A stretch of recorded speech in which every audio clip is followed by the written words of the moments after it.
Mais bazana courage on a ça ba tout vérité te que et ezakop Bible et yakop et ba tu sangana gabi évangile to côté ça auto côté ça te yango mona ke so ke o sa ba recherche mona ezana ba écrit mususu biblique ba benga ngo ba apocryphe oyo Vatican e boya ekota na kata Bible pour eloba ba vérité trop et l'accès que même Yesu azana basi azana ba chéri ya mibali que Yesu ba ndero bimana Jean disciple na Jean en même temps Yesu attends c'est là et aba scoop on veut biso peka malamoko eza écrit voilà eza écrit et comment évangile voilà évangile ba benga ba apocryphe et puis na ba ezana ba chercheur musu ba sala ba recherche na ba découvrir que Jésus avait des relations avec son disciple. Des relations amoureuses. Ah, oui, relations sexuelles.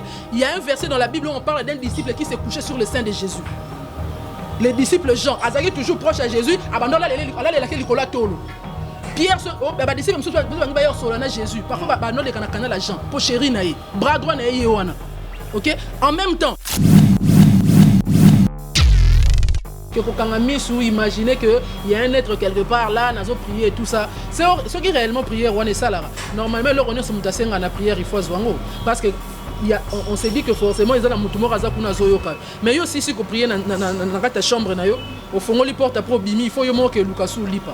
Au Mikangel, dans la chambre, on peut prier pendant 40 ans. Lipa est quoi? Il y a un Dieu quelque part, et puis à quoi il se lipa, on est obligé, obima, okendo luka. Donc, prière, on a salé le roté. Vraie prière, et ça.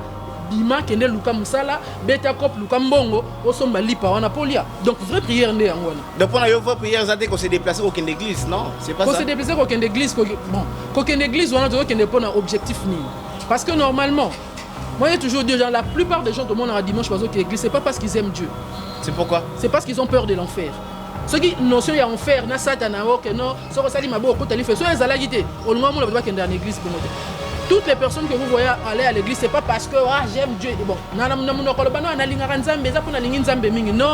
il a peur d'aller en enfer. Tout le monde a une année 2000 on a un moment où oh non, na 2000 ans fin du monde. Fin du monde, voilà. Il faut a veiller à Noël, na ya 31 décembre, il y a 99 2000. Niveau plein et salamaki donc presque te belé bar et ça qui me pire. Ah, fin du monde donc écoute en l'église. Donc les gens vont à l'église pour azobang alifelo mais non pas parce que aza vraiment on a baté belé ba une église mais ba ça les ramarambo za na kata bible na bango mo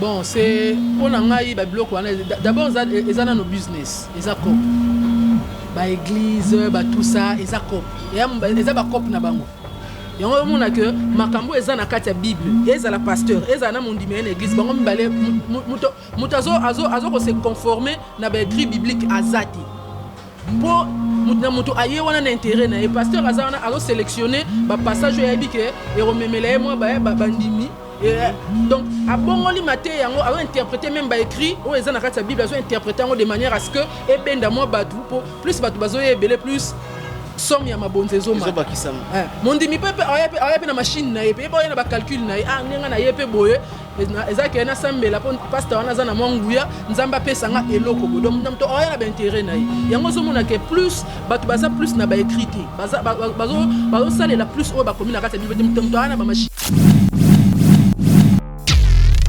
mais tel ba pays ebelé dans le monde o ezaki ba sambela trop ce sont des pays pauvres Brésil. Ok, na Amérique latine, ou na bamboka ba ya ba comment il s'appelle Shakira, tout ça Amérique latine. Parti on a nyonso wana. Ba Amérique, Amérique y a ba pauvreté. Portugal, les pays christianisés pauvres. En Afrique même n'en parlons même pas. Partout où il y a Dieu, c'est la pauvreté. Donc le christianisme est le roi le business quand quelqu'un veut se faire de l'argent, à la mouki na tongo mbamora bimio pasteur au prophète au évangéliste et puis le bersali angar naye bon surtout les femmes du sobasi de zara tellement faibles soro yoki ka kuna 2-3 prophéties ba prophétie pe ya lokuta parce que normalement prophétie où tu es le mot prophète un prophète c'est pas quelqu'un qui vient prédire l'avenir muta ko prédire l'avenir na yazate yango ngai non c'est vraiment ba mamsu zo sala maloba signe oyo yango ba temps de la fin te ba signe mususu sala marapo ngaso so mutu loro ngai na leki na TV na loba o bobeza mamba lokuta parce que ya nzimela nzambe tete bilongo boko mona ngo bango la bango eyindara ebe bana ba kuna ba na Afrique du Sud e bandaki o pasteur so kinani moment donné ya Alf Lukao a sécurisé bébé tant que na niveau justice a zongi giga o te na kuta qui est déjà bandé ko ningana tout ça pourquoi depuis les bandé loloba qui ont na micro tant ça que événement na wana. OK, donc eza ba biloko mo eza ba biloko mo faut muto amaye la la lecture à comprendre que c'est du n'importe quoi. Il y a pas un Dieu quelque part qui parle. Déjà Dieu n'existe pas. Il y a pas quelqu'un o ya lobara muto. So moni muto ba loko j'entends de voix mundele so que na poto na ba pays développé baza très avancé. C'est que non, moi j'entends la voix de quelqu'un qui me parle, qui me dit des choses. Alors lobano tu osa la schizophrénie. Tu es malade, tu es un fou. Bon mais mon asile de fou. Parce que c'est une maladie. Entendre de voix dans le cerveau, c'est une maladie. Mais comment on richesse quelqu'un qui entend de voix, c'est un fou. Il passe à la télé, ah non, et ça prophétie nous a mis ce sont des fous. Donc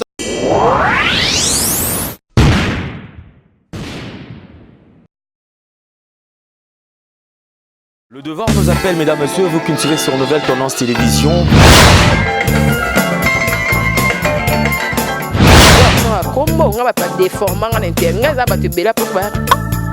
C'est toi. Avantage de la spiritualité, que la spiritualité étant qu'ils allaient pouvoir absolu.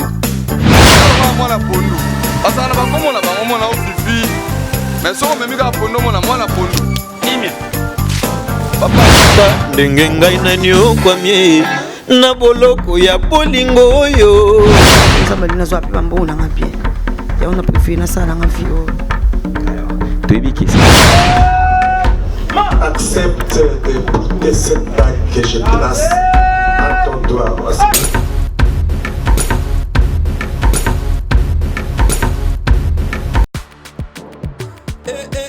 Maman nangaye Fongola matoy o kalisolo Mwana londe mama Gisnovit Ameme biso la solution pour l'opposition nzoto na biso Yo muto bete batampo Esala 15 à 20 ans ici la kate Mwana Londres alobi solution ezwami Somba kaka Gisnovit Bakola na nzoto na yo Na ismen ya bamba Nzoto kokoma leke Poete Mwete Gu balapa Solution ezwami pona opposition nzoto na biso Kobanga te Yo muto sala 15 à 20 ans Tampo sila kate Mikusa na nzoto Makodia Mapalata Bokono nyonso o etali opposition nzoto na yo 19 et na solution Mwana Londres a na solution Kobukana te livraison nango eza partout dans le monde Kobukana te ndeko na ngai solution ezwami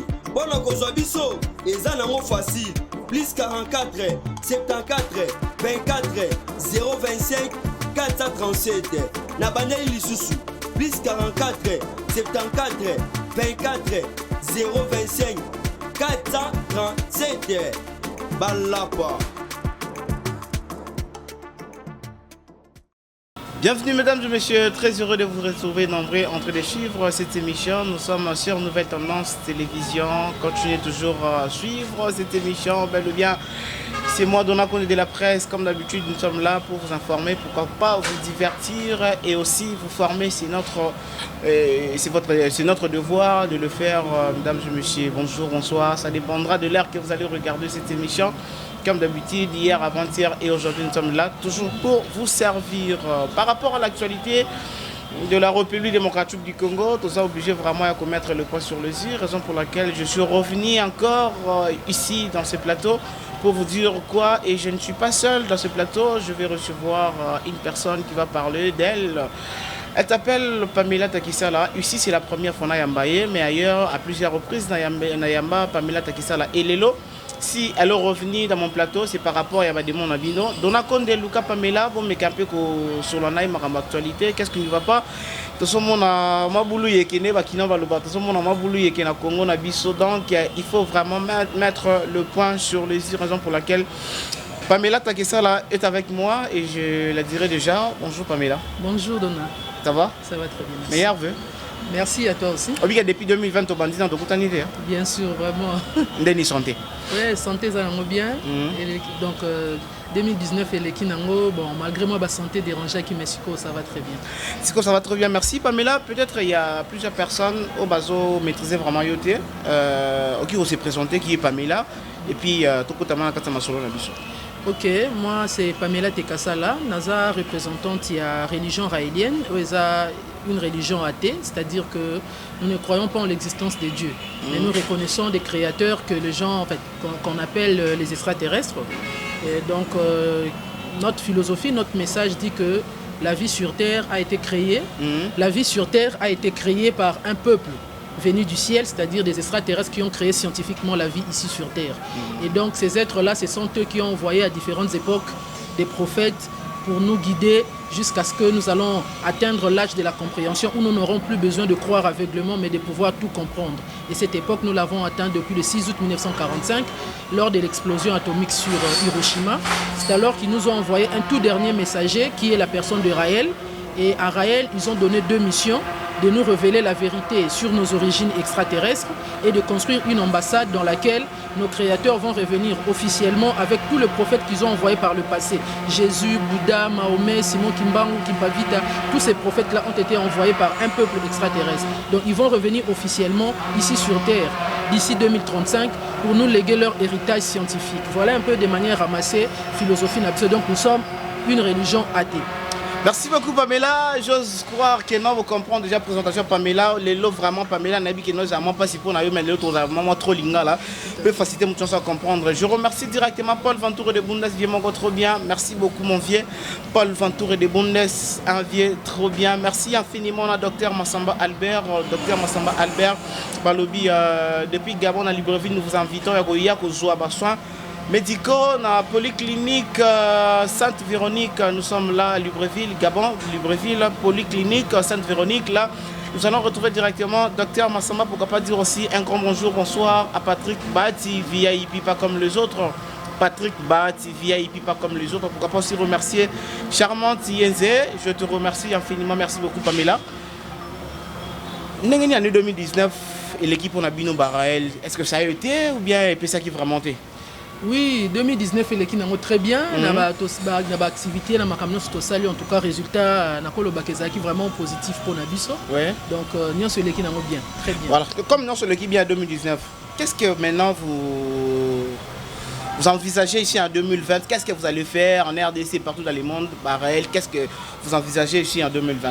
Bon, pour la 2020, en tout cas, mission Ezaka Moko, Ezaka ko continuer ko partager message Nabiso, na étendu mobimba ya RDC en tout cas, mais particularité pour la 2020 Eza plus ko kende vers différentes provinces, donc toujours prévoir ko kende net na Lubumbashi, na Matadi déjà to bandaki depuis décembre 2019, donc to progresser les sous na ba région sous oyo ba demande des oya ya batu, mais vu distance et tout ça baza vraiment na difficulté à courir en profondeur message na biso. Donc 2020 mission na biso ko kota na ba province pour na ko même message na biso. Ah OK, c'est bon. Mais Pamela, ali Rome qui le comme kende na continent africain partout au monde ba signe à fin du monde au apocalypse le bail que non tant comme en fin du monde au monde ba signe moko boye.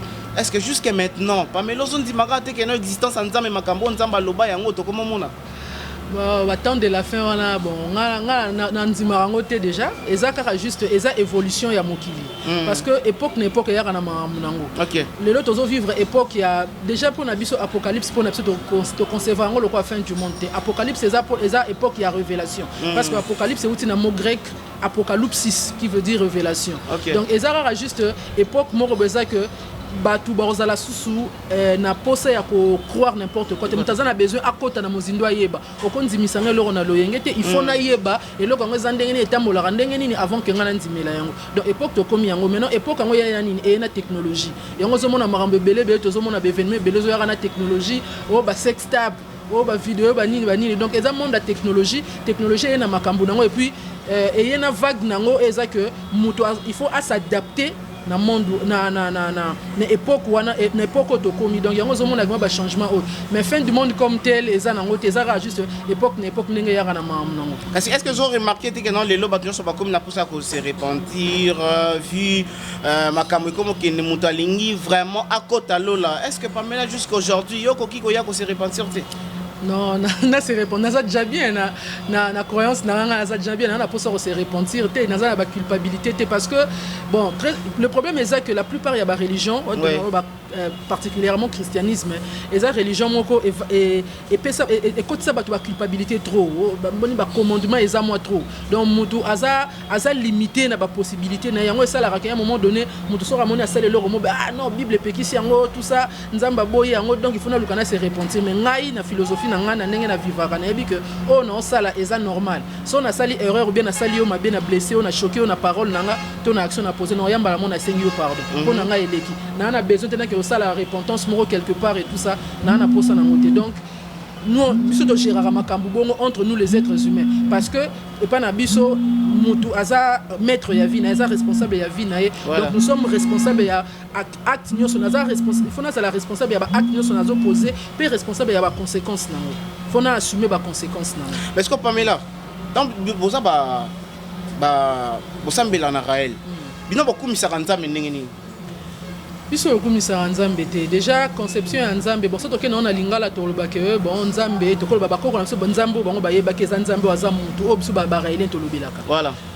Maintenant, si tu le Dieu de chrétiens, il y a bien des musulmans et tout ça, pour Nabiso déjà à la rater. Donc, on a posé un recours, mais manière Nabiso, il y a pour rendre honneur à créateur, Nabiso et Zalako Salabolam déjà entre Biso. Parce que la religion nous se remonte que et Zalabato croire na Dieu, et Zalabato une simulation, et l'église des Noirs. Message Zalaka Moroko Salabolam.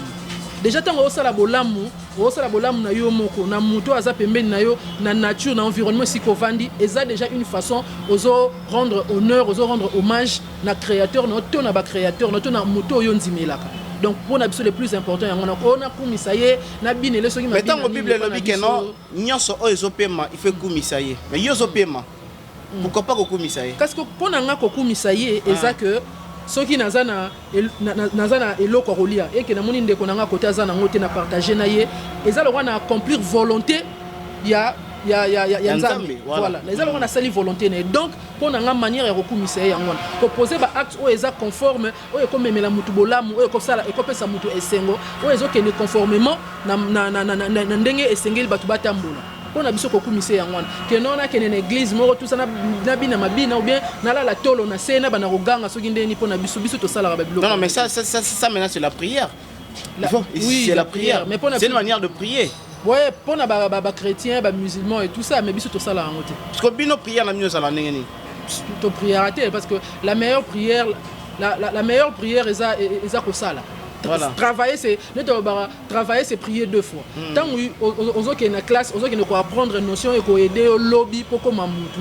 Yango wana véritable prière. Tant aux autres qui ne resala pour lobby pour na suka ozwa salaire. Ouais ça là que et sunga yo et sunga libota na pour na biso yango wana meilleure prière. Que ko kanga misu imaginer que il y a un être quelque part là nazo prier tout ça. C'est ce qui réellement prière wana ça là. Normalement le on est sur mutasenga na prière il faut zwango parce que on s'est dit que forcément ils ont la mutumo raza kuna zoyoka mais yo si ko prier na kata chambre na yo au fond li porte pro bimi il faut yo moke lukasu lipa o mikangeli na kata chambre o ko prier pendant 40 ans lipe ko yate que elle a qui ça que il y a un dieu quelque part et puis à quoi il se lo lipa o yo zo senga o zala obligé obima o kendo luka donc prière on sali le roté vraie prière eza bima kende luka musala beta kop luka mbongo osomba lipa wana polia donc vraie prière ndé ngwana donc pour na yo vraie prière ça dès qu'on se déplacer au kende église non c'est pas ça qu'on se déplacer au kende église bon ko kende église wana to kende pona objectif ni parce que normalement moi j'ai toujours dit gens la plupart des gens tout le monde a dimanche parce que l'église c'est pas parce qu'ils aiment Dieu c'est pourquoi c'est parce qu'ils ont peur de l'enfer ceux qui notion ya enfer na satana ok non so sali mabo ko tali fait so ezala gité olunga mo la ba kende en église bongo. Toutes les personnes que vous voyez aller à l'église, c'est pas parce que j'aime Dieu. Bon, non, il a peur d'aller en enfer. Tout le monde a une année 2000 là, on a un moment oh non, on a 2000 ans fin du monde. Fin du monde, voilà. Il faut on veiller à Noël, il y a 31 décembre, il y a 99 2000. Niveau plein et salamaki donc presque te belé, bar et ça qui me pire. Ah, fin du monde donc écoute à l'église. Donc les gens vont à l'église pour azobang alifelo mais non pas parce que aza vraiment on a battu belé ba une église mais ba ça les ramarambo ils ont la bible na bango moko parce que parmi l'analyse ni zo sala to so ba pasteur en général na RDC Mobimba analyse ni zo sala parce que RDC ça parmi ba pays oyo ba pasteur ba ça moi belé ba église spéciale belé ba ça me la pétro mais makama be ezaka ko se multiplier analyse ni yo ko ki ko sala par rapport à ba pasteur en général na RDC Bon, c'est pour nangai ba biloko wana d'abord ezana no business, ezako. Ba église, ba tout ça, ezako. Eza ba cop na bango. Yango mona que makambo ezana kati ya Bible, ezala pasteur, ezana mondimé na église, bango mbale muto azo ko se conformer na ba écrit biblique azati. Pour mutu aye wana na intérêt na pasteur azana azo sélectionner ba passage ya bike et rememela moi ba ndimi. Donc, à bon maté, yango a interprété même ba écrit ou les anakats la Bible, a interprété de manière à ce que et ben d'amour batou pour plus batou bazo et belé plus somme ya mabonzezo ma. Mon demi pepe a na machine na yepe ba na calcul na ah nenga na yepe boye ezaki na sambela pour pasteur wana za na mwanguya nzamba pesa nga eloko bo donc mto oya na ba intérêt na yango zo mona que plus batou baza plus na ba écrité bazo sale la plus o ba komi na kata Bible mto ana ba machine tout mon demi pa na machine na donc c'est de l'hypocrisie déjà bon nga ekoka musanga te parce que déjà le christianisme yango moko non le plus christianisme parce que la RDC les pays mo très christianisé c'est le christianisme qui domine voilà christianisme yango moko non so totalement historique nango modèle yela na kata Afrique, disons en Afrique centrale, oui. Modèle nano yela nano et yana ndenga kop et yana politique. Christianisme yaki na colonisation. Donc batu baye ba memeli bino Bible, no botika banzambe ya bakoko na bino botika ba nzambe bo sala kawana bondimela Yesu, le roi fils unique de Dieu, tout ça bo bana ressemble ba banu pesa baptême, tout ça kombono zalaki ce qui mafuta ou bien kabongo, non il faut pas Dieu donné. Voilà. Hein ba kombo ya baptême et tout ça. Pour babungi sa biso culture na biso moko ba africain parce que chaque peuple a sa culture na ba asiatique le tozo mona le ba asiatique ba chinois ba japonais tout ça bon bazana ba bêtise ba islam bazana na quantité mais c'est un peuple basa plus avancé à niveau technologique pays na bango za développé mais bango bazana nzambe obsto sambela raté mais bango ne ba plus développé mais tel ba pays est belé dans le monde o ezaki ba sambela trop ce sont des pays pauvres Brésil OK na Amérique latine ou na mboka ba ya ba comment il s'appelle Shakira tout ça Amérique latine parti wana nyonso wana eza ba Amérique eza ba Amérique ya ba pauvreté Portugal les pays christianisés pauvres en Afrique même n'en parlons même pas partout où il y a Dieu c'est la pauvreté donc le christianisme est le roi le business quand quelqu'un veut se faire de l'argent à la mouki na tongo mbamora bimio pasteur au prophète au évangéliste et puis le basali ngar naye bon surtout les femmes biso basi dozara tellement faible soko yoki ka kuna 2-3 prophéties ba prophétie pe ya lokuta parce que normalement prophétie ou na mot prophète un prophète c'est pas quelqu'un qui vient prédire l'avenir mutako prédire l'avenir na yazate mutako prédire l'avenir à non mais nzamba ko révéler nzamba ko révéler parce que même attends la Bible tout le monde nzamba révéler ba prophète makambo oyo baloba pe kokisama. Non, il faut ça. Il y a ces personnes qui ont la capacité à faire la lecture. Il y a comment? Il y a époque. Non, il y a univers, il y a époque. Et ça, par expérience, na yo, n'engo vivre na kin. Au cas qu'il est quelque part, 10 ans après, on va dans la mboka morobo. Mais na mboka par exemple, au Kenya, on va à Dubaï. On s'installe là, on a 10 ans après. Mutumoro ya Dubaï. Ouais, yebi kinte, alinga ya kin. Oye, aye retourne na yo conseil. Makambo yebisa ye et quoi arriver que akomi pe et salameli bon ça attention hein aéroport Anjili moi batu bazara batu maboko milai banini yebela banini et quoi arriver que le roi ndenge yozo ya na ba position ba biloko ozo memana bako yiba et sali que akomi pe na aéroport ba yibi o ba kwana yo prophétiser kite et ça par rapport ya expérience aux anango au sali lecture ya ndenge mboka na yo oyo place oyebi etambola donc il y a des gens qui sont comme ça que place avant normalement à lire mambo ekendeni si tu es comme à niveau boye. À lobby, il y a un lobby qui a prophétisé. Non, il y a un moment où la plupart de la prophétie et tournera la même tour vivre. Ok, c'est tali origine même il y a un mot prophète. Et ça moto azoya ko révéler et loko qui sort de l'ordinaire, c'est-à-dire que et loko yo to vivra un prophète il faut ya ko lobe et loko yo et ça to vivra tout le jour. Il faut lobe lo mo eso extraordinaire donc qui sort de l'ordinaire. Et c'est le mot ordinaire mais ba prophète tout le monde a bon ba osani. Nzamba zo laksangai ezana mobali bon fa bala marambo libala ezelo komoza ordinaire eza naturel on eza prophétie mais en général c'est tout bakeno pamela yo ozo croyer na prophétie pe ozo croire na prophète eza lokuta bazaba lokuta un vrai prophète eza ba prophète le roi ba kimbangu nde bayaki kimbangu marambo lobaki apesa ba délai que na époque boye comme na époque boye au moment na vague ya ba africain ba comme ko luka toujours ba kende na Europe et belé ba okufa na Méditerranée les lotos au monde combien des africains ba okufa na mer Méditerranée pour le quoi bakota poto bazoloka Maroc bazoloka Turquie po bakota poto na ndenga na clandestinité bazokufa ebele. Voilà un prophète azo prédire après disant même ba président o ba ko succéder que vous voyez oya liboso ko ya arozala boya rosala voilà un prophète oya ayo ko ba makambo oyo ça sort de l'ordinaire oyo que makambo bo oyo bokoki ko s'attendre na ngote ça quitte le niveau ordinaire oyo que ba makambo eza courant mais oya biso ba la morale on atonga nzamba azo laksanga na famille na yo bazo menacer yo ba bloquer yo oza mutu mo boza na chance tout ça tout le monde a na chance c'est pas ba prophète oza na étoile nzambe mais oza menacé tout ça. C'est vrai que pas fille, Marambo Liba les a raté, nous avons une alliance, mais voilà, nous avons tout ça, Kalesen en place au Tandarango, Slip en place au Tandarango, mon tout le monde en famille Nabinoya. En fait, ce sont des mêmes choses que bien. Ça, ce ne sont pas des prophéties, c'est n'importe quoi. Voilà, Ezali, faut-il y a des prophètes, faut-il y a Bible, ou bien faut-il y a Moutou, faut-il y a Nzambe Moutou à révéler à Bango pour prophétiser. Et ça, Nzambe Moutou à révéler à Bango. Et ça, Nzambe parce que Moutou Moutou a preuve que Moutou a sauvé Nzambe. Et ça, Nzambe Moutou a yebisa Bango loko. Et ça, y est Moutou na ba imagination na la mukina tongo. Pour nga pensa bena ko lo banope loko mobwe et que pe salami. Mais nga oyebi que moi je ne crois pas en Dieu. Moi je suis athée, nanti mela ramambo wana te. Mais na ko lo bano loko mobwe bois. Ah, dans 2 mois, et là, au moins, ça la met là. Aussi, moi, sommes membres dans 2 mois. Et c'est que 2 mois après, aussi, nous sommes. Ah, mais là, profite, c'est qu'il y a un mais c'est du n'importe quoi. Il y a l'okuta, nous avons l'obéla à Bangote. Il y a un non, c'est vraiment pas ma sous ça, ma signe, oh, il y a un attendre de la fin.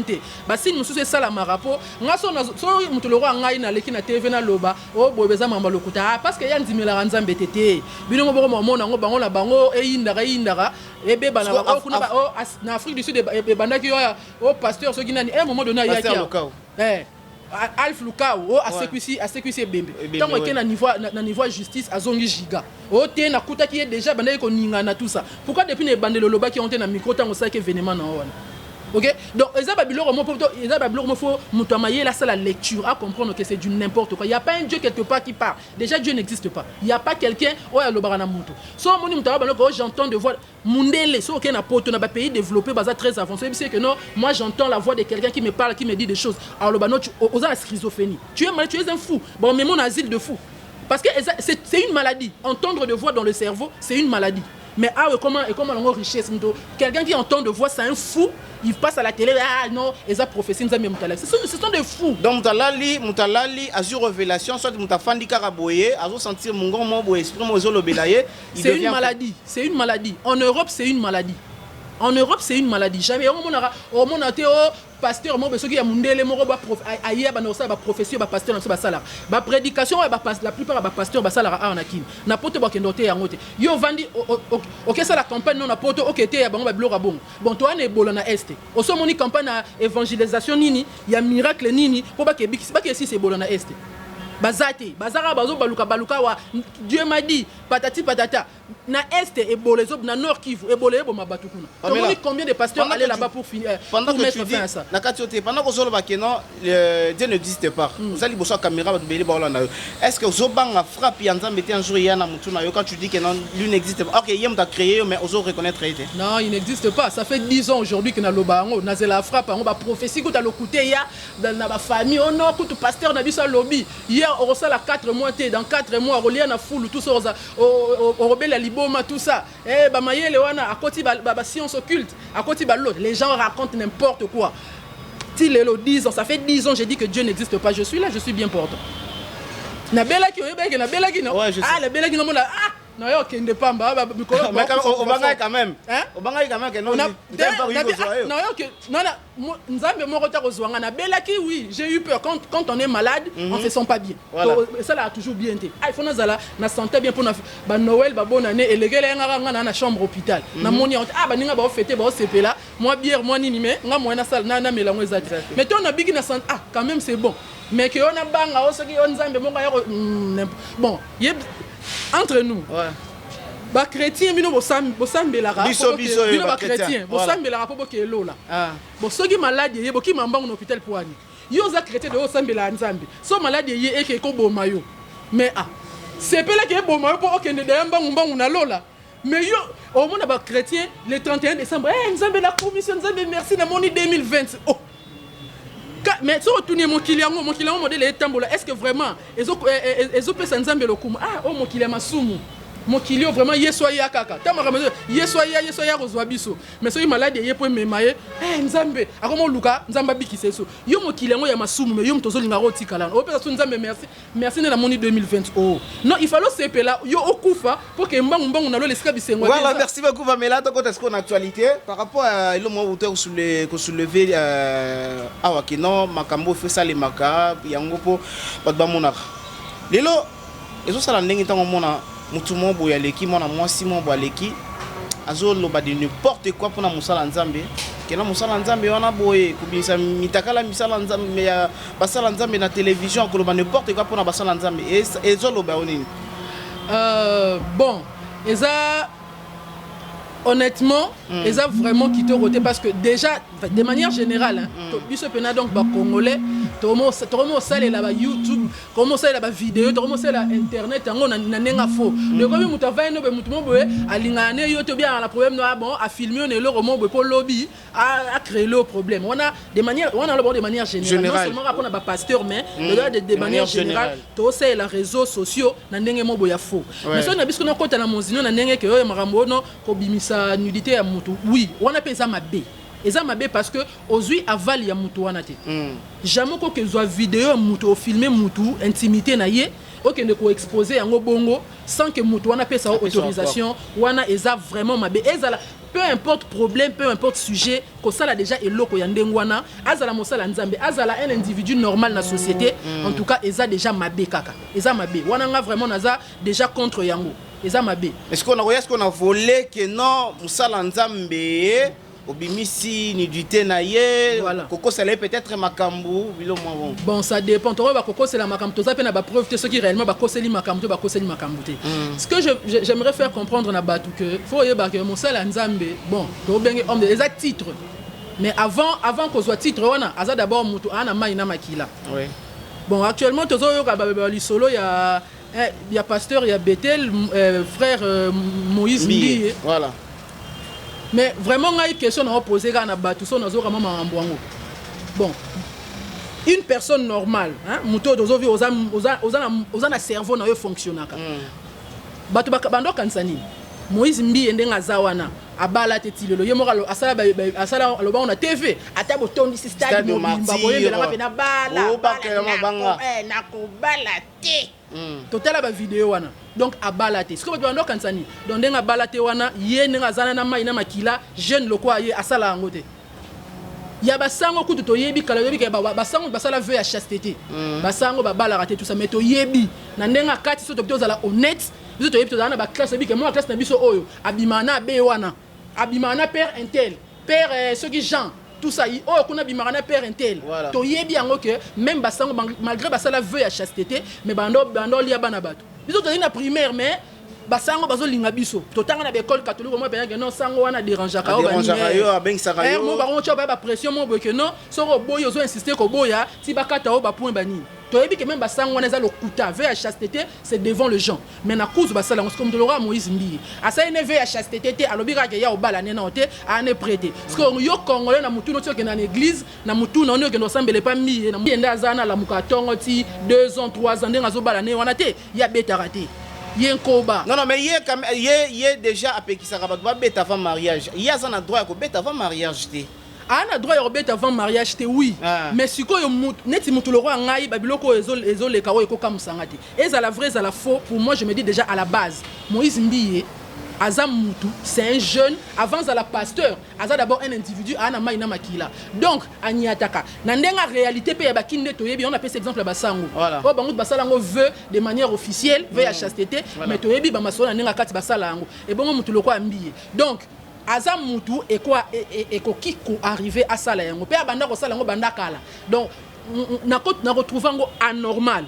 Que autant d'années où il y a viva, tinenga komi bongo, il y a ça la rangote. Et ça avant les mariages, et ça après les mariages. Bon, la Bible aussi raconte n'importe quoi. Même péché, en fait, même acte mon quoi, il y a sexualité. Avant les mariages, c'est le péché. Mais même acte après le mariage, et ça c'est le péché. Après, bon, que y a une église rabbi ne change pas. Non, mais non.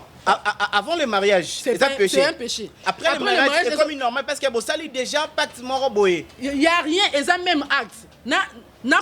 kobeta ozobeta avant bala mwana bato na oyo kobeta tango obala et changer nani ba position ka wana eloko yango wana kaka siko changer nani comme ça non après mariage comme siko na droit na yango combien pas na comme na charge na yo parce que le mariage c'est ça que boké bobimi liboso na miso nzambe mutu bon so ça que nzambe mutu asangisa bato pour le meilleur et pour le pire bato bakabona aponi eloko babi oye kangami likolo kangami na se nzamba kangi likolo kangi na se mais bino lobi bokabwani. C'est toujours sa volonté. C'est du n'importe quoi. Tout le monde mariage non biso mto sali yango za batu ndem ba inventer notion ya mariage. Eza biso batu. Na Bible ezalate. Otala Abraham na Sarah bazaki yana leki. Inceste écoute babota Isaac. Nzamba lobani alobe lorote. Lot ba fille na bana ya Lot mi bale ya basi. Ba coucher na papa na bango. Ba boti na ye. Nzamba kosola te. O a modira akosola ta beta kara. Bon, mariage, il y a Marina Saint-Esprit à chaque ezemi à Yesu. Bon, mon mariage en quoi? Non, au bien bien Saint-Esprit, à mon on a raté. Donc Saint-Esprit on a droit. Il y a le roi mon on a raté, on a droit. Donc moi ça bat baba lié vierge. Joseph Abali moi c'est une vierge. Yo Saint-Esprit, donc yo on a droit au on y a moi ça bat vierge. Donc Joseph Abali moi c'est une vierge à dépenser balar na chez moi c'est na parler. Yé mon na fongoli nzela te. Yo Saint-Esprit, yanke on y a moi ça bat tchie na zemi. Te yo ngana Saint-Esprit.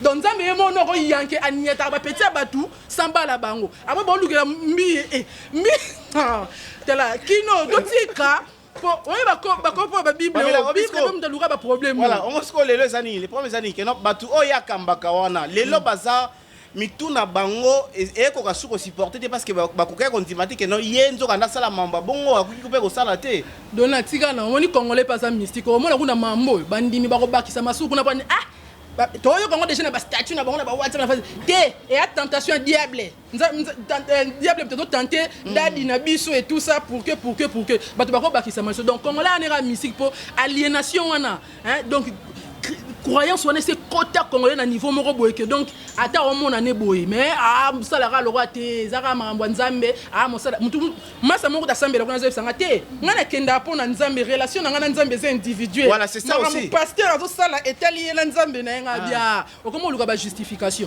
mais il normalement aza modèle le problème c'est quoi à la base image oyo ba memela batu ya christianisme ngo que mutu so ami bengami homme de Dieu donc on se dit que c'est une personne parfaite.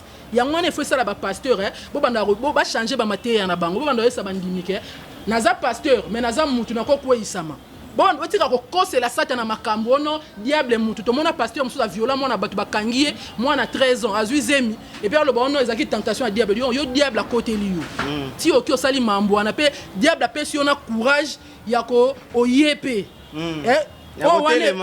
oye bimarana pe bimi pe chamona na zemi ka diable mutu otindo pour eloko wana po bime faut yo ke lengi moko boye et comme c'est le niveau que ti o comme un orgasme yo comme ti un orgasme le diable ra mutasali abona suko ko c'est la diable pour diable on peut le roi za na mnoro lo baté le roi yé pas mona na té n'importe qui ko c'est la keka makambo ta diable mutu non il faut que ba pasteur ba banda ba yé ko la ko yebsa bandimi na bango que cause à la pasteur c'est un titre mais avant na la pasteur je suis un individu et quoi arriver que na sala boye na yiba ta ko yiba na ko yiba pe na ko sala bo na ko et amamba mokile ko ya comme ça bandimi bayeba so asali mabe aye na nzambe na o senga pe pardon na bande ko ngape en tant que mondimi na sala pe ba mabe mo bo na nenga bakuzu na senga pe pardon na bande donc pasteur pe akosala ngo mais le problème c'est que à la base au départ déjà christianisme ya ba présenter biso religion wana croyance wana le romo beza pur c'est parfait mais so otayi bien apesi bino exemple na rata bible donc nzambe yo moko nanu ozo respecter notion en mariage te donc Samson abotama tata Samson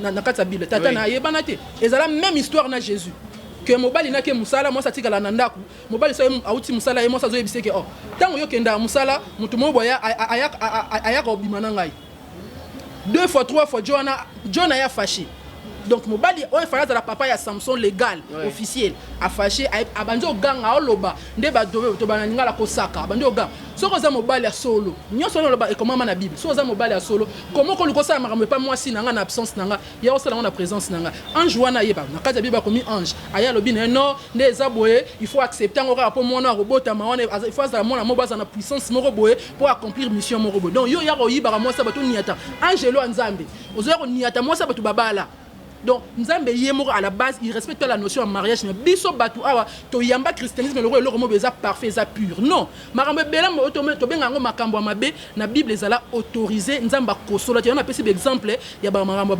musu salama inceste banini et ça na kata bible nzamba tikala ko condamner ngo wana liloba nzambe Pamela il faut que lobaka ngo avec modération parce que liloba nzambe frappe nzambe tango yaka la karaté et on frappe yum to croire nango ngai blorane ça c'est quand tomoni un pasteur azo conduire l'église mo monene est-ce que ce qui acte moya bongo et salami c'est possible que olinga peut-être batuba yeba mabe yo salité au corrompre pour que batuba yeba mabe yo salité au étoufango les kaka nengwana ou bien au kotika ke no comme ko isa metant que muto ko isa mitika nga batuba yeba normal et ko sala matiko ndengeni non akolinga te ke sala mabongo eyebana pourquoi parce que e cop na yi et le roi yo sali entreprise na yo après employé na homo comme tout nomora musala alinga bimsa ba mamso sala na kuzu na rata société ba tebele ba yebiti et ça la quand même sous ba client na yo ba diminuer moto aza crédibilité moto a honnêteté a sincérité d'où il faut le co protéger entreprise na po yango ndem te sala ke yo za na moi quoi donc jamais a olinga ke mramboana ezala divulguer de manière batno so ba yeba ke vraiment ezaki vérité est-ce qu'un pasteur peut corrompre likambo mais aza capable de sala ngo po yango na lo ba ke eza cop cause la pasteur ezate koza muto assez et mambo lokuta même bible il y a bêtises dans na kati kuna ebele donc déjà à la base christianisme déjà no christianisme est business et on a baï que so tali histoire christianisme ndenge ya na Afrique et ya na ndenge cadre business na cadre politique ko coloniser biso ko bosanisa biso ba mayele ya bokoko na biso poto embrasser religion moko boy ça n'a rien à voir avec nous. OK donc déjà christianisme yango mo rezana no cop et à business ba belge tant ba yaki nango ba colonisateur to ba yaki nango ezada so tali discours ya Léopold tant azotinda ba missionnaire en Afrique au mona aloba nyonso wana kende ezabo to kende tekela bango ba africain image moko boye ya Yesu moko boye ndenge moko boye mais na sima nango pona ba intérêt ya Belgique ba intérêt ya métropole donc enseigner la Bible enseigner enseigner ba africain Dieu notre Dieu la Bible et tout ça mais bon ça nango pona ba intérêt ya métropole donc l'intérêt ya Belgique donc plus besoin enseigner bino ke babi il est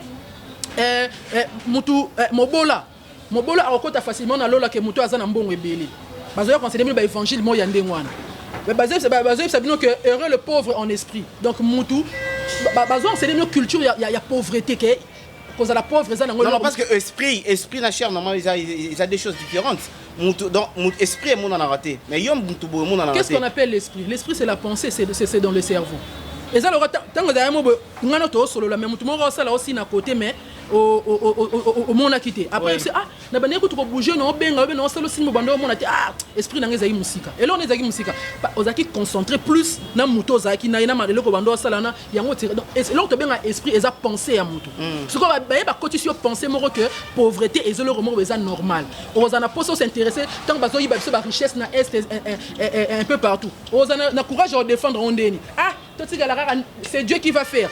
On est en train de tuer des Congolais à Beni. Voyez les Congolais, justice et la justice en Nzambe. Au lieu de défendre vos terres, vos richesses, il n'y a pas de Nzambe qui va venir défendre quoi que ce soit.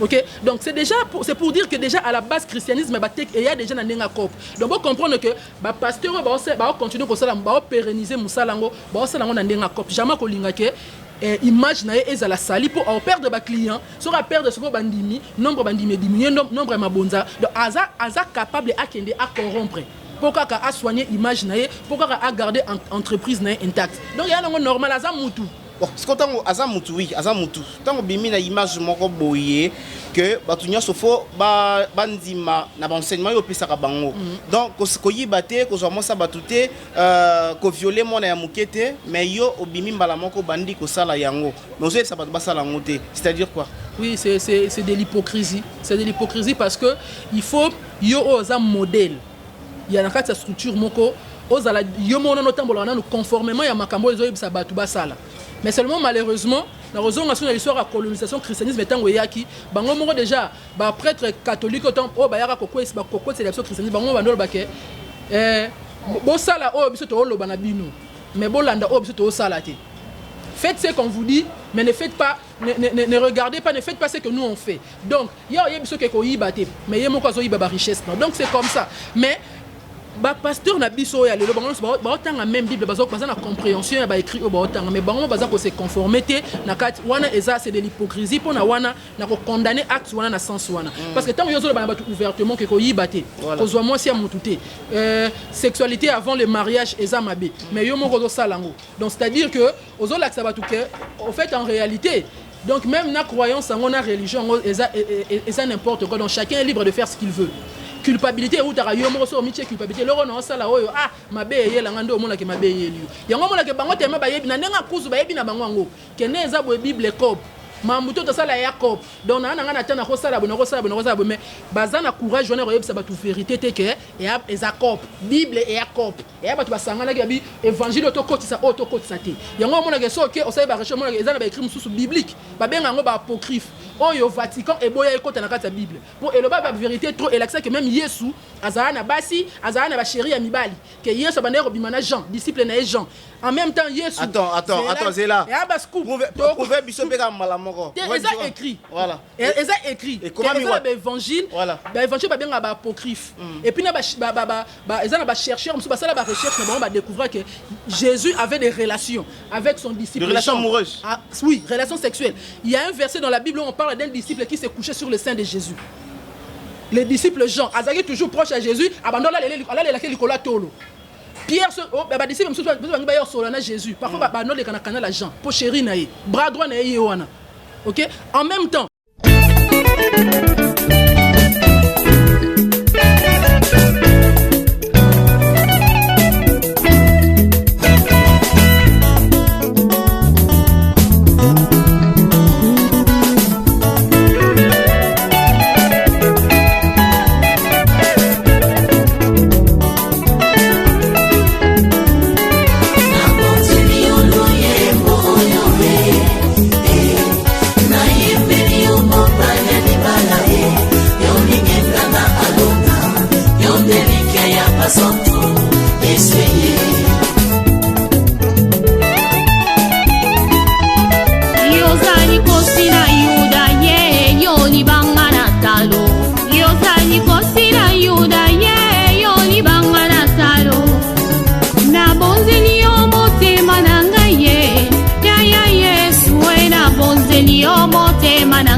Kanzela na yo nakolanda seyo kinosuka ya bomoi nanga sunga bomoi nanga yawe tambosanga na nzela ya semo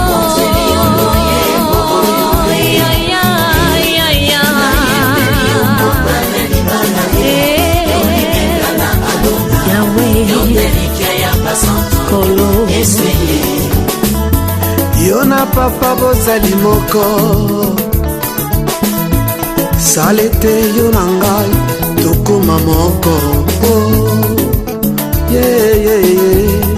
nazala na mukanda yokoma makomi na luyembo nanga bato basuwa bomo nga biloko yo nde mungwa yopesanga saveur yo osiyanga rivière papa inondenga aikoni yo moto papa pelisanga ozamai neve na pusa papa sulagenga mwana mpate mais bazana courage on a sa vérité te que et za cop bible et a cop et ba tu basangana ki bi évangile to kotisa auto kotisa te yango mona ke so ke o sa ba recherche mona ke ezana ba écrit mususu biblique ba benga ngo ba apocryphe oyo Vatican e boya ekota na kati ya bible pour eloba ba vérité trop et l'accès que même Yesu azana na basi azana na ba chéri ya mibali que Yesu ba ndeko bimana Jean disciple na Jean en même temps Yesu attends c'est là et aba scoop prouver biso beka malamoko eza écrit voilà eza écrit et comment ba évangile voilà ba évangile ba benga ba apocryphe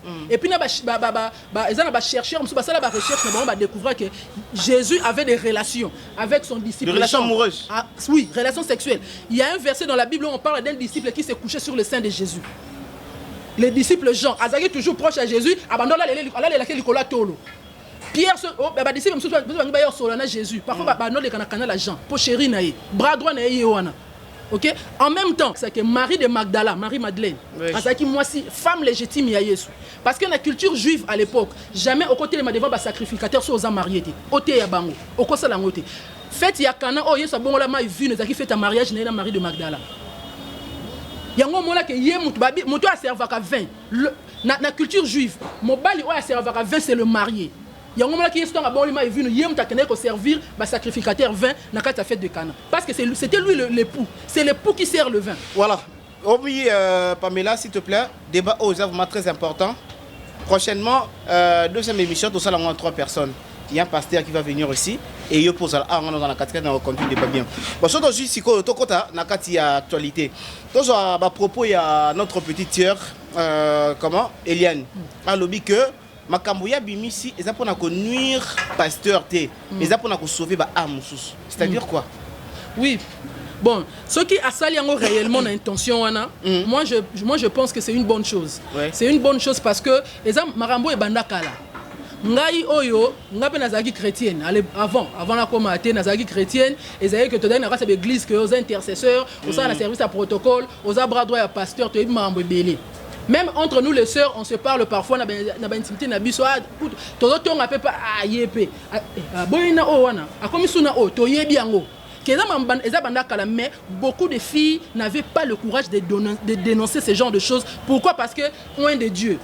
Ouais. Déjà, moi, Simba Moussa Nzambete, alors banga conséquences. Et alors, la Bible faut le bon avec modération pour frapper Nzambe. Et ça déjà culpabilité au milati c'est que son abina n'a discerné. Non, milati c'est pas milati. Et ça bon on a milati c'est mais ça. Parce que ça na marambate yo troté. Et ça le ba sœur wana pe ba mona ebelé. Et toyebi ebelé to mona ebelé que pasteur aliaka ba sœur ya toyebi ko ba pasteur mususu bo.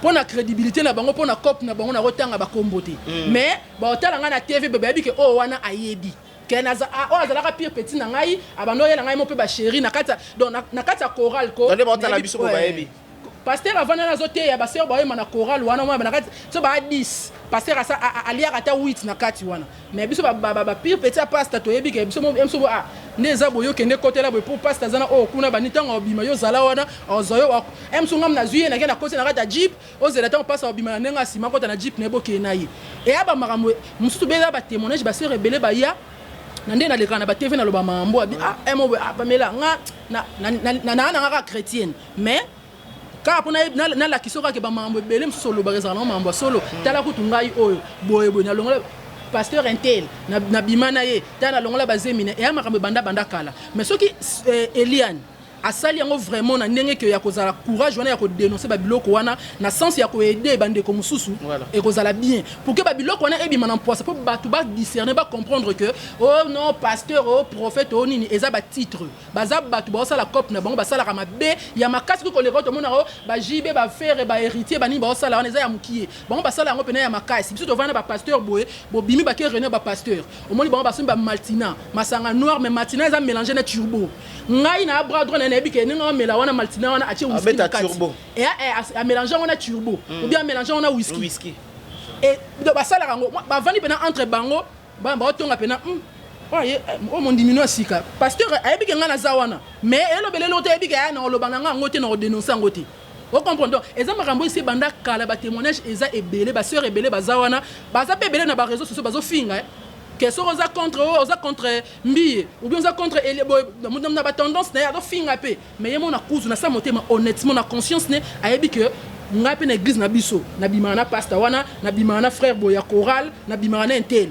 mais au monde l'équipe de bosso adoration nengo pese exemple ya ba Kofi ba wera ba jibe to monde ti ba propos ya Kofi Olomide ke non ba musicien wana ba pasteur wana ba sala ka makambo biso ba Kofi to sala ka ba melara masanga ba melara ba bière ba esco karaba tout ba linga basi mais c'est ça mais c'est la vérité est-ce que ça que c'est manqué dans ba sala nzambe non ça que c'est manqué na bango pour mutlora Kofi ndazana a non mieux placé donc ayebi ba makambo belé et belé ba frère ba musicien chrétien ou ba pasteur ba jeune bazo bima lelo yo batabalo yenge donc pour na bango Kofi azala aura pire vieux na bango donc ayebi ba kati na bango donc ce le bango donc en connaissance il y a marambo il y a déjà assis à mon na bandenge na emorobo na ba position o yaza nango na ba information pe o yazwaka parfois même ba frère wana ba pasteur wana o to mona wazo le kana ba TV ba sali ya nzambe o ba chantre de Dieu ba nini ba musicien chrétien bango ba sala ya mabe makasi koleka kutu ya bon o lelo to zoyoka o ya sœur Eliane o sœur Peniel na Mike Kalamba et tout ça o to zoyoka na za nanu po eza frère et puis une sœur mais avec le temps toroyoka et bien maintenant pasteur intel abimarana pasteur intel donc le couple homosexuel toroyoka un jour il y a pas pasteur wana na RDC na biso na commenter par ezali basé belé la plupart et puis des pasteurs qui sont connus moi je le connais des pasteurs qui sont connus o ezaki toyebi que c'est un gay il sort avec des hommes mais à pasteur Aza sur hôtel il plein ça dans l'église no rose idée Aza pe na église pe na Kinshasa pe na Congo Aza très connu Aza kasala ka ba miracle donc il y a ba kombo yebana que so bandi ka kombo bandi première lettre ya kombo na ye muta silise lio po Aza muta yebani asala kombo mais Aza homosexuel em soupe moi sinanda kwa yebi mais aobanga nini culpabilité mosala nzambe na kolo bananga on a vérité mais em so nzambe frapper nga rapport yeda le kaliboso Aza mosala nzambe nazo banga punition ya nzambe retour ya nzambe yango zo mona ke soki nga yona lo bana opesa sœur Peniel na sœur Eliane na kopesa bango raison na sens que soki bazo salango vraiment na cadre ya ko dénoncer certains faits pour ba comprendre ezabili à moins que ça eza la intention sous cacher derrière mais so ba salango car na but wana moi je dis que c'est bien parce que beaucoup de sœurs beaucoup de filles ba bomba ba étouffer ba bilora même basi ya mabala na bango basi na bango ya bandako ya ba pasteur ebele ba yebi makambo ebele mais bakoka bazora courage au lobati tozo ngama mukesima soto zunet ba photo ya ndeko na biso Peniel autour la biso ndenge mobali na ya beta ki ndenge wana est-ce que un serviteur de Dieu un chanteur de l'Éternel a eu quoi pour ça la bilo mo ba acte mo bon ko beta moi si lokola mutu mo boye bité lokola mutu ko yiba yo na ndako c'est pas bien on a rejeté déjà acte wana ya violence ya modèle wana même si on a violence conjugale pour bazaki en couple tout ça na droit wana na kati ya Bible parce que Mike Kalamba yaza muto ayembela ranzambi donc atanga ba verset d'inspiration na je me dis que azora ngona kati ya Bible bon ngai na connaissance na yebi verset mo na kati ya Bible ezo autoriser mobali po bali mwasi wana obeta bon nga na yebite na yebite so za na kati ya Bible o akol bakazo justification que ceux qui na betaki eza permis le quoi ça na sina bala ye donc na droit ya ko beta ye na yebi na nous verser wana que donc c'est déjà na marambo bango baté ya rabaki déjà acte wana posaki si réellement asalaki yango eza mabe eza exemple ya mabe bon maintenant azwa courage ya peut-être ya rolera na TV le roi marambo c'est comme nango médiatiser ko que bon voilà j'ai posé tel acte na yebi que eza mabe en tant que être humain je me suis laissé emporter na kanda peut-être il y a problème moroboé tout ça na posé acte je m'excuse mais pour le reste peut-être soit ako nier na ye c'est pas grave mais acte wana posaki ezaki to côté eza vraiment kitoko mais to moni bande mususu ya basi na mbali baso condamner Peniel pardon baso condamner petite sœur na biso Eliane que non biko sana musala nzambe bongo te boyeza makamba lokuta 100% faux eza vraiment makamba lokuta mais yazo promettre biso que non calamité ta ko bimisa pe lisusu ba vidéo en dehors ba photo ko bimisa pe sous ba vidéo pe la sekeza mamba solo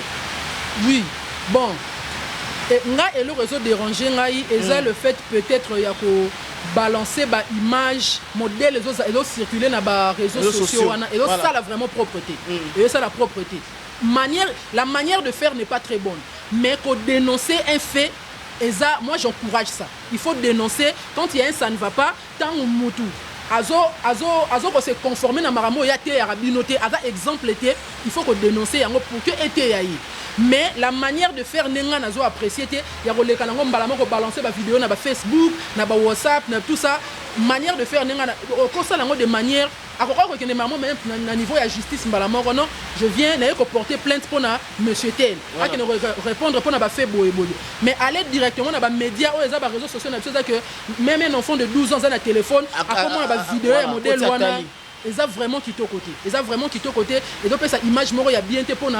Le rôle, ils ont déjà responsable, ils ont déjà mature. Ils ont vraiment quitté au côté. Mais dénoncer un fait, c'est bien. Mais trouver la bonne méthode, la bonne manière de dénoncer, fait on a des places, ça là vraiment mon boulot. Mais moi, j'encourage ces filles-là. Ceux qui réellement, balobi que, Eliane a salir mon sali oui. Eliane a salir mon sali Nzambe. Il y a promettre qu'à Robimisa ba preuve et tout ça bon en réalité sur Robimisa on a la même manière les réseaux sociaux ou bien Robimisa le quoi ma comme dossier comme il a niveau à justice voilà. Là je ne sais pas mais je ne pense pas je ne suis pas pour Eliane mais je ne pense pas que une fille de son âge peut oser dire certaines choses de cette façon là ce qui réellement il n'y a pas eu quelque chose qui s'était passé. Moi, je ne pense pas que Moutoua soit courage à la mouille à la preuve mon côté, à un lien mon côté n'ambié, et puis elle va sortir comme ça pour dénoncer des choses aussi, parce qu'il faut y avoir ça analyse, il y a des conséquences, il y a des à dénoncer. Donc Moutoun a coquité, donc c'est que il y a eu quelque chose on a souvent habité. Ça peut être comme un acte, mais c'est qu'il y a eu quelque chose entre les deux. Ouais, pessim. Parce que déjà, tout le monde déjà vidéo à Eliane, voilà, dans internet déjà. Déjà, ils ont déjà des éléments, ils ont la Eliane confirme que non, vidéo là tient qu'il y a une seule personne qui est le pasteur. Voilà, maintenant et comme il a niveau il y a tout ça, donc ça montre qu'il y a eu quelque chose. Ouais, ça dit que ça y est courage à dénoncer Babilo Kouana. Donc moi je pense que ils ont une façon d'encourager Eliane mais moi j'encourage le fait de dénoncer l'acte et pour monter le roi nazana te so ngam na lekaki na lobake oh non mbi tout ça ou bien Mike Kalambai azo sala boya sala rabazongi sala bonga ba parce que yandimela nzambe te yangwana aolinga sali ba sala nzambe mais entre bango na bango mbilinga mbilinge koti bulu yeke koti eza bien pour bato ba comprendre parce que ceux qui pamela et d'antimela nzambe te donc yo lo bana et à rapport à la contre ba sala nzambe te siko entre bango na bango e bando bima bongo ba tout ce population ba bando comprendre que ah mambo to lo bara oyo les air moko pe ba analyser bien. Est-ce que moi te kana peut-être ça ba campagne mo ba sala pour na ko sali ba sala nzambe parce que tout moi sous frère na biso Michel Bakina pe di sous makamna e bimi sur internet. Est-ce que ça ba tout moi wote ba sangani pour na ko sali ka ba sala nzambe? Baton ti ba ko ba comme à niveau ya que sali ba sala nzambe on a sait que y en a ba que c'est qui anguille sur roche c'est qu'il y a que les a ba bloc moko et puis nga ba tout le roi ba mbi ba Mike et tout ça. Ce sont de vieux eza que ti ba ba carrière na bango et tout ça. Toyebi bango donc nga za ba bloc ko comme sangati. Oyebi singa ki olobi bango na ndenge ni koyeba c'est trop dur oyebi on a pas ndenge. Que jeunesse tozo kola na bango tozo mona bango ne ba bandi un peu to bando mona ba Mike Kalambe na sima ba Marie ba sœur Marie Misamo tout ça donc ba na ba jeune bazo débrouiller nga za ba nzima musuna yebi ya ba Moïse Mbi ya kala ko to ba tebele ba yebite wana oyemba wana papa na bango azana nu yemta o diriger mais ya zo yemba na ba Mike Kalamba zo yemba na petite sœur na ye moko boye ne ke so pas kenda poto so ndenge nini grande sœur na ye plutôt tout ça donc à l'époque tu dois ba petit mo to ya ke mo ba toyeba pe makambo nzambe toyeba pe makambo Bible tout ça toyebi tozana ba Franck Moulage na banzambe malamu tout ça nga na mona lemba donc voilà ba vieux na biso ko tant ba jeunesse est-ce que tant bando kola bon ça qui trop na bon nzambe bien moi ba libana pe ouais to bando entre biso ba petit to est-ce que to landa mo allure ya ba ba zoya tozo mona ba maman tozo yoka pe na ba makambo ezo lega na ba kati toyebi ke ya oyo comme sangati neti nga koyoka ke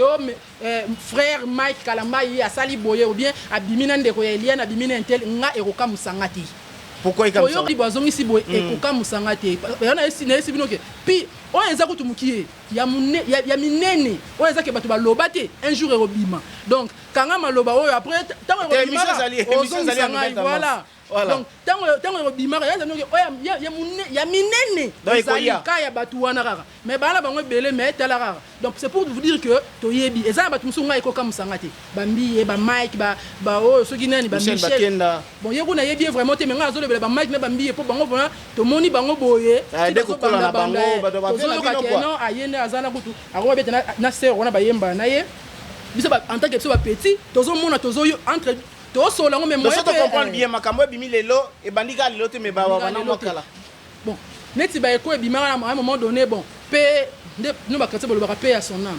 Nous c'est pas notre truc. À un moment donné on savait les gens disaient déjà que Mike Lambert sortait avec Marie Missam. Marie Missam.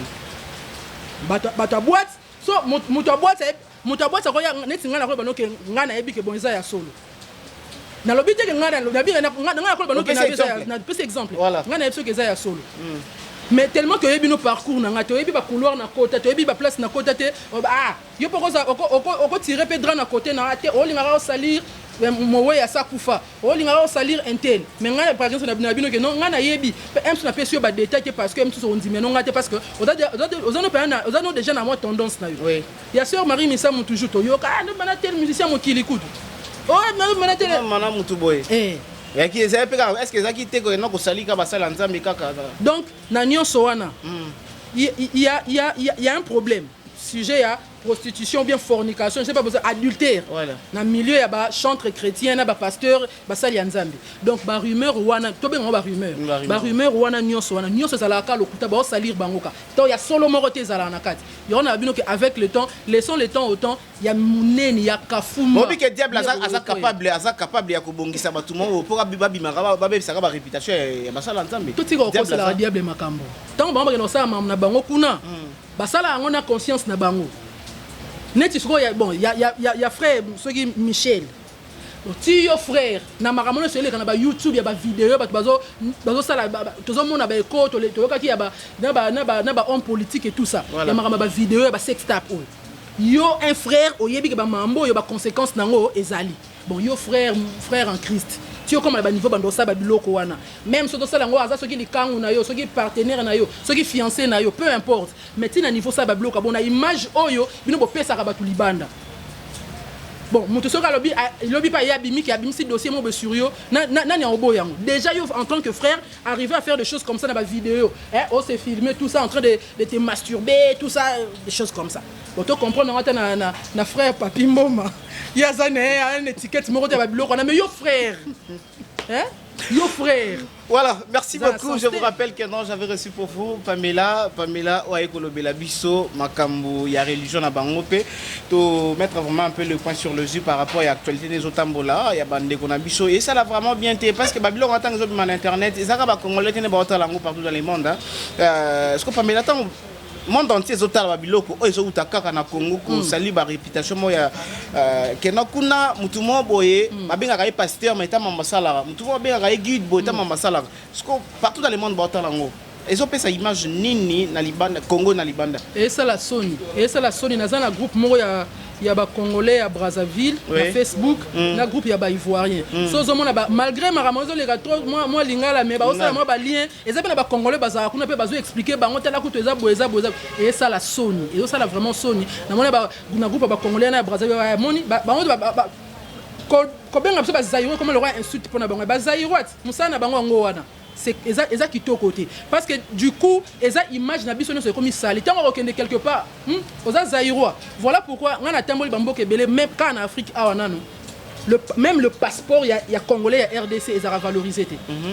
J'ai fait un voyage on a zoa na kenda Burkina Faso na zui avion na comité na Bénin mais kolongwa Bénin ti okota na deuxième ville dans na Bobo Dioulasso na kena na Ouagaté mais na kena deuxième ville dans na Bobo Dioulasso to sala voyage wana délégation ya ba Congolais à Brazzaville mais nazaki la seule personne oyo na bande ko retarder bus mobimba faut naza Congolais RDC. C'était pourquoi bino bozana nini na bisoté tout ça bozana législation na bisoté il faut foutre taxe awa il faut zonga awa bino ba Congolais il faut pas luka ba yeba na mozindo OK ça il faut ba que bisoté na Congolais na Brazza kokima groupe peneke na Brazza Congolais ya RDC atikali tara niveau tomba bengana bande ko na biso na Brazza ta niveau ba soni wana donc ba acte mso tozo poser tozo ebate que répercussion nango ezozo batunyo sana mutu mso azakane sérieux a même revient na bandenge moko a commis sali na babiloko wana na mona babiloko même na ba aéroport ya Maya na Brazzaville parfois tu voyages Congolais RDC donc ba malmené parfois moni na langage ya bato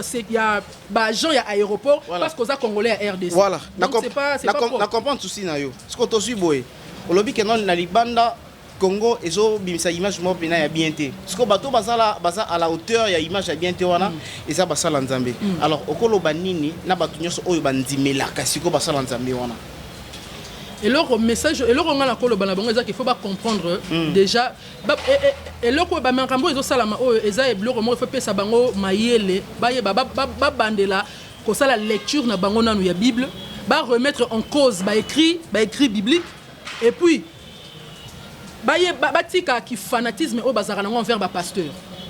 Dans la Bible c'est écrit quelque part que n'appelez personne d'entre vous père, vous n'avez qu'un seul père qui est dans le cieux. Vous tous là, vous êtes frères et sœurs. Mais au na monora ba sœur na ba frère, dadi na biso, papa, pasteur a comme papa. Et pourtant dans la Bible c'est formellement interdit. Et là c'est Dieu, hein, le Dieu de la Bible, Dieu qui parle. La Bible ko benga mutu te awana mokili papa. Bozaka na papa moko waza likolo. Bino nyonso boza ba frère na ba sœur. Mais ayo koma dadi na biso, dadi intel, papa intel, bazo benga ba pasteur ba papa. Fanatisme on ndezo sala que ozomona ba te belé bandeko oyo ba sœur oyo bazo dénoncer. Si bien que la manière à ça nga nazo apprécier la manière de faire, mais acte ya ko dénoncer, moi j'apprécie, j'encourage. Bazo mais bato belé bazo finga bango bazo sala bango ba pression bazo luka koloba na bango mabe mais ce retali bien et ça par fanatisme parce que image ya dadi na biso zo la sali image ya pasteur votre pasteur n'est pas parfait, il n'est pas parfait du tout à ça la rappel masumune voilà pourquoi na heure à prière et ça na sujet ya pardon yemo pelo ba paix nzambe limisa na masumune non c'est que asumu kaka OK donc faut bozwa ka bango baza batu le roi baza batu normal basala ka mabe le roi ba biso yango ba ke makambo belé ya mabem o basala ka bino boyebité basala ka ngombe bino boyebité alors arrêtez le fanatisme wana totika fanatisme so que sambela nzambe na yo nous on n'est pas contre ça si bien que je suis athée je suis né dans une famille chrétienne mes sœurs mes frères ba kenra ba église tout ça moi je ne les embête pas parfois même moi ya na mbonga mabonza te na 1000 francs na pesi akete mabonza na yebike là directement tu as reconnu que non Dieu dit c'est parce que nzambe faut tele mabonza non na bine ke pesa pasteur na bine zambongo na yo ça là yo mo ana rien ke pesa le roi a sentiment na yo ke pesa ya osomba mutuka osomba avion yo ozala na 20 ans 30 ans oyebi tane basomba le ponte yo osomba ngo 10 20 on a OK cotiser pour il faut to somba espace na bosomba osomba on a comme la bino nyo sauter et pourtant un bon na bino les jours au ba que to kangi église ateka espace wana ateka ngo yem to zo mbongo eza mbongo na yi eza ya binoté OK le jour où yo a besoin que yo ya pour voyager ça bino cotiser tout ça mo sala nzembe fois kende et tout ça c'est vous qui cotisez mais yo mkolo a besoin ya voyage ta mbongo ya refuta je sais pas. Il y a passeport coûte $250 c'est beaucoup mais attends bon attends il y a je sais pas il y a Go Pass moi $55 il y a Go Pass dans l'aéroport au peso on t'a bon de l'Anzambe il y a au peso mais yo chaque fois au kendo pesa attends tu as 100 francs mais so comptabilisant on espace à une année pasteur on a gagné combien et belé hein voilà donc bango po bazwa ba sabino bo cotiser mais yo so comme yo mondimi po yo zwa o yazana ngo ayeb so sambela nzambe c'est du n'importe donc ba faut ba revoir ba tika fanatisme ba comprendre que ba tona ba sala cop na bango ba luka pe ba lar na ba ndenge na bango entre temps ba humain donc on a yo ezana ngo makambu oyo ba tchana mito ba teke no bonzami bo eza cop ndenge peut-être la munganga na tango OK côté ka biloko na yo puis tu reviens le soir tout à fait ya on a ba que même Bible na kati même Bible yango mona composition ya Bible eza cop ya on moni na pesa mo ba verset rappeler ba histoire ebeza na kati ya Bible que to mona ngo mabe mais Bible et encourager yango et puis nzamba lobe loko ta a punisa pe bato wana te donc déjà e bande déjà non ya Bible non déjà na cop et ya na ndenga cop ba sélectionner o ba bloko fa ba tia na kati ya Bible o bino botanga mais mususu ba boya yango ba tiango libanda comprends donc des années sur des cop d'où mutu soko linga non nzambe moi ça ne me dérange pas continuer ko ke sambela nzambe na wana tout ça c'est pas un problème mais seulement arrêter le fanatisme. C'est la fanatisme, ils ont encouragé Moutouana na mabe osunga été. Voilà pourquoi moi j'encourage ces filles là. Ba misu se peso bozana ba problème, bo bimisa. Baya nango. Bo pesi ba témoignage mais seulement arrêter avec les histoires et ba vidéo et ba nudité tant que non ozui aval ya mututé. Ceux qui censurent mo politique mo be komi ya ko kangara ba tona ba sa ba biloko wana au monde ba biloko wana ko sila. Dénoncer un fait oui.